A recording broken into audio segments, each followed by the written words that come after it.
Training ہے. اور حج جو ہے نا وہ اللہ تعالیٰ نے آپ کے صبر ہی کی ٹریننگ کرنی ہے. صبر کی ٹریننگ بھی ہے، لیکن میں یہ سمجھتی ہوں کہ حج امپاورڈ بھی کرتا ہے. ویمن امپاورمنٹ کا تو بہت بڑا ذریعہ ہے کہ بے شک حج کے لیے محرم کا ساتھ ہونا ضروری ہے، لیکن بات یہ ہے کہ یعنی محرم کے ہونے کے باوجود عورت کو بہت ساری باتوں کا پتہ بھی ہونا چاہیے، اور اسے حالات و واقعات سے نمٹنے کا بھی پتہ ہونا چاہیے. اسے پتہ ہونا چاہیے اتنا بڑا گلوبل فیسٹیول ہے مسلمانوں کا، اور آپ کو یہ بات وہاں جا کے سمجھ آتی ہے کہ اتنے کلچرز اکٹھے ہوتے ہیں، اللہ تعالیٰ آپ کو دکھاتے ہیں، اور ایک اسلام کی قوت بھی نظر آتی ہے. اب یہ بات بہت امپورٹنٹ ہے استاذہ.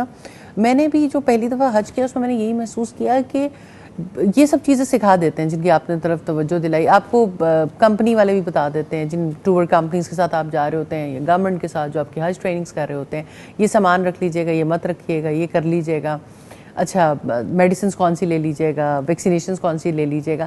لیکن جو اسپرچویلٹی ہے، جو پیشنس ہے، جو حج سے اللہ تعالیٰ آپ سے چاہتے ہیں کہ آپ کے اندر سے کیسا انسان باہر آئے، وہ والی کمی آپ کو وہاں جا کے بہت محسوس ہوتی ہے. اس لیے کہ احرام باندھنا تو سکھاتے ہیں، لیکن لباس التقویٰ پر بات نہیں ہوتی، تقویٰ کا لباس. اور وہ ایک سیشن میں سیکھنے والی چیزیں بھی نہیں ہیں. نیچرلی وہ تو ظاہر لائف لانگ چیزیں ہیں، لیکن بہرحال اس بارے میں سیشنز لینے چاہیے، باقاعدہ طور پر سیشنز ہونے چاہیے. میں نے دیکھا ہے حج ٹریننگز میں بھی یہی باتیں ہوتی ہیں کہ آپ یعنی باقاعدہ طور پر حج پرفارم کرنے کے لیے جو طریقہ کار ہے وہ سٹیپ بائی سٹیپ سکھا دیتے ہیں. حج کی کتابیں ہیں نا، جتنی کتابیں آپ کھولتے ہو ہر کتاب میں ملے گا آپ کو حج احرام کے بارے میں ملے گا، طواف کے بارے میں ملے گا، سعی کے بارے میں ملے گا، آپ کو اس کے یعنی عرفات جانے کے بارے میں، مزدلفہ کے بارے میں، قربانیاں کرنے کے بارے میں، رمی جمرات اور طواف زیارہ کے بارے میں. اب یہ کہ اس کا ایک پہلو تو ہے. مثال کے طور پر ایک پہلو یہ ہے کہ آپ یعنی جمرات کی رمی کرتے وقت پتھر مار لیں. لوگ کہتے ہیں اچھا پتھر کتنا ہو، چھوٹا ہو، بڑا ہو. اچھا اس وقت جو ہے نا وہ باقاعدہ طور پر پتھر مار بھی لیں گے، لیکن اس کی جو ریالٹی ہے نا، اس کے پیچھے جو سٹوری ہے، اس کے پیچھے جو واقعات ہیں، اس کو سمجھنے کی کوشش نہیں کریں گے. لہٰذا وہ صرف ایک ظاہری عمل رہ جاتا ہے. جیسے بنی اسرائیل نے گائے قربان کرنی تھی تو اللہ تعالیٰ تو یہ چاہتے تھے کہ ان کے دلوں کے اندر سے وہ شرک ختم ہو، ان کے دلوں کے اندر اخلاص آئے. لیکن انہوں نے کہا اچھا اس کا رنگ کیسا ہو، گائے ہو کیسی، جوان عمر ہو یا بچیا ہو، یا یعنی ہل جوتتی ہو یا نہ جوتتی ہو، وہ کیا کام کرتی ہو. تو اصل مقصد جو ہے وہ پیچھے چلا گیا. ایسے ہی پتھر کے سائز کے اوپر باتیں ہوتی رہیں گی تو نیچرلی رمی جمرات سے جو اصل مقصود ہے، اصل مطلوب ہے، وہ تو نہیں رہے گا. اسی طرح سے اگر آپ دیکھیں مزدلفہ میں رات بتانا، تو سارے لوگ انتظار کرتے رہتے ہیں کہ رات بیتے اور ہم جائیں، رات بیتے ہم جائیں.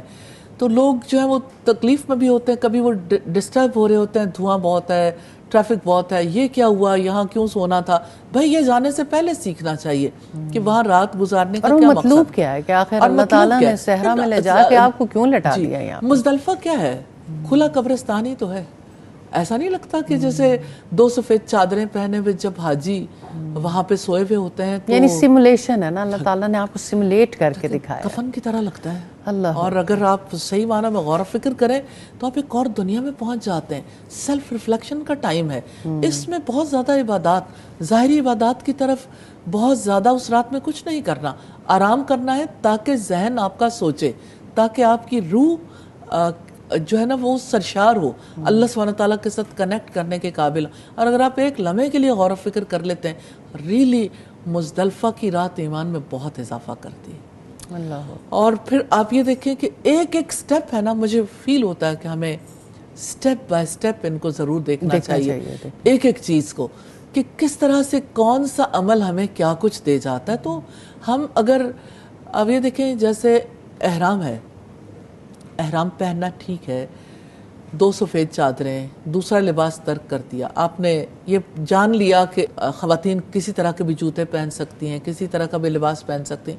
اب اس لباس کے اندر کا انسان کیسا ہونا چاہیے، اس کو کس چیز کا علم ہونا چاہیے، اسے اپنے مقصد کے بارے میں پتہ نہیں ہونا چاہیے کہ میرا یہ لباس مجھے کیا سبق دیتا ہے اور ساری انسانیت کو کیا چیز دکھاتا ہے. کہ احرام کا لباس پہن کے جب آپ نے یعنی نہ ناخن کاٹنے ہیں، نہ بال کاٹنے ہیں، نہ کسی لا رفس ولا فسوق ولا جدال فی الحج، کہ نہ نافرمانی کا کوئی کام کرنا ہے، نہ شہوانی گفتگو، نہ جھگڑا.